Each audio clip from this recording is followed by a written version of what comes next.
Assalamualaikum warahmatullahi wabarakatuh. Halo semuanya, perkenalkan saya Dila Rahma Fajriyati beserta rekan saya Fani Ayu Anastasia. Kami dari kelas FI 21B, jurusan Manajemen Informatika, Politeknik LP3I Kampus Tasikmalaya. Video ini dibuat untuk memenuhi tugas akhir semester mata kuliah ADP atau Application Development Project tahun ajaran 2023-2024 yang diampu oleh Ibu Lita Lestari Utami STMkom. Aplikasi ini dibuat dengan menggunakan pemrograman Visual Basic versi 2012 dengan menggunakan database MySQL. Sedangkan untuk laporan ini, tim kami menggunakan report view yang berasal dari Visual Basic 2012 dan di sini kami memiliki 3 user yang dapat mengakses aplikasi ini, yaitu 1. Admin. Sebagai admin memiliki hak akses penuh ke dalam aplikasi dan dapat mengakses semua data dan fungsi ke dalam sistem, seperti menambahkan, mengedit, atau menghapus data dalam sistem. 2. Resepsionis. Sebagai resepsionis, memiliki hak akses yang lebih terbatas dibandingkan dengan admin, yaitu dapat melihat informasi data kamar dan data tamu, menerima atau menolak reservasi dan membuat reservasi. Namun, resepsionis tidak memiliki akses ke laporan atau pengaturan sistem, menambahkan, mengedit, atau menghapus data dalam sistem ini. Dan yang ketiga, sebagai pemilik. Sebagai pemilik memiliki hak akses yang lebih terbatas dibandingkan dengan admin dan resepsionis. Pemilik hanya dapat mengakses dan dapat melihat laporan informasi saja. Halo teman-teman, jadi di sini kita akan coba login sebagai admin dengan ID user ADM001 dan password admin. Kita bisa show password, kemudian kita login. Kita di sini ada file login, logout, exit, dan semester data tamu dan data kamar, kemudian transaksi check-in, check-out, dan laporan. Di master kita akan membuka data tamu. Di dalam data tamu ada history tamu. Kita klik dan ya di sini ada history yang sudah menginap ya. Dan kita akan meng-close-nya, kemudian kita masuk ke data kamar. Di sini ada kode kamar, lantai, nomor kamar, tipe kamar, dan harga per malam. Kita sebagai admin di sini bisa mencari data kamar dengan tipe kamar VIP. Nah, di sini muncul tipe kamar yang VIP saja. Kemudian kita merefresh-nya akan kembali ke awal. Kita di sini sebagai admin bisa juga menambah data kamar dengan menginputkan K006, lantai 6, nomor kamar 666. Tipe kamarnya kita memilih ekonomi saja. Harga per malamnya kita masukkan di sini. Kemudian kita simpan. Kita berhasil ya menyimpan data kamar yang baru. Nah, sudah menambah, kita bisa juga mengeditnya.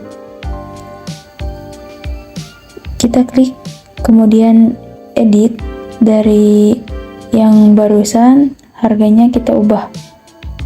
Kita berhasil mengubahnya. Kemudian kita akan mencoba menghapusnya. Ya, di sini kita sudah bisa menghapusnya, menghapus data kamar. Nah, kita ini kembali ke awal. Ada 5 data. Kemudian kita mencoba check-in dengan kode kamar K003. Di sini langsung muncul lantai, nomor kamar, tipe kamar, dan harganya. Kita memasukkan ID atau nomor KTP. Kita tambahkan saja ya. ID atau nomor KTP, nama, jenis kelamin, alamat, dan nomor telepon. Kita ini untuk nomor teleponnya mengacak ya, mengasal saja. Kemudian kita klik button simpan, kita check-in berhasil. Kemudian kita akan mengeceknya di data tamu. Nah, di sini sudah menambah jadi 2 orang yang menginap di hotel ini. Kita akan coba men-check out tamu kita. dengan memasukkan ID nomor KTP yang tadi. Nah, kemudian di sini akan muncul semuanya dengan otomatis. Kita klik OK dan checkout berhasil. Yang tadi di data tamu akan menghilang, hanya satu, kemudian yang satu lagi akan muncul di history tamu. Nah, setelah itu kita close. Kita coba masuk ke laporan. Di laporan ini kita menampilkan histori tamu yang sudah menginap di hotel ini. Kemudian kita akan log out dan kita akan login sebagai resepsionis dengan ID user RSP002 dan password dengan resepsionis. Kita show password, nah kemudian kita login. Di sini kita hanya bisa data tamu, data kamar, check-in, dan check-out. Ini data tamu, dan di data kamar kita sebagai resepsionis hanya bisa melihat saja, tidak bisa menggunakan tambah, edit, ataupun hapus. Nah, kita di sini bisa check-in dan juga kita bisa check-out sebagai resepsionis.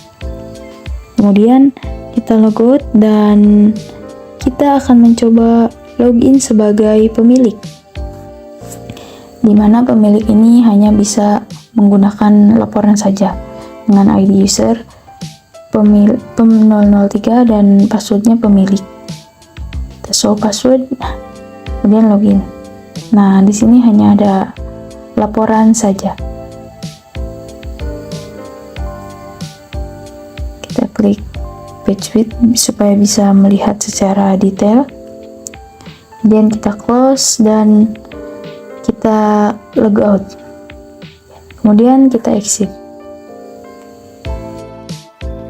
Selanjutnya, ini adalah beberapa file yang dibutuhkan untuk membuat laporan dari Visual Basic itu sendiri. Yang pertama yaitu membuat dataset yang menghubungkan antara database dengan Visual Basic. Yang kedua yaitu membuat report. Report ini merupakan desain untuk tampilan laporan yang kita inginkan. Dan yang ketiga yaitu membuat form laporannya. Dalam form laporan ini kita menautkan atau kita memasukkan sebuah report view yang akan dihubungkan dengan dataset yang tadi. Dan inilah codingan untuk laporan tersebut. Sekian video dari kami. Terima kasih atas perhatiannya. Wassalamualaikum warahmatullahi wabarakatuh.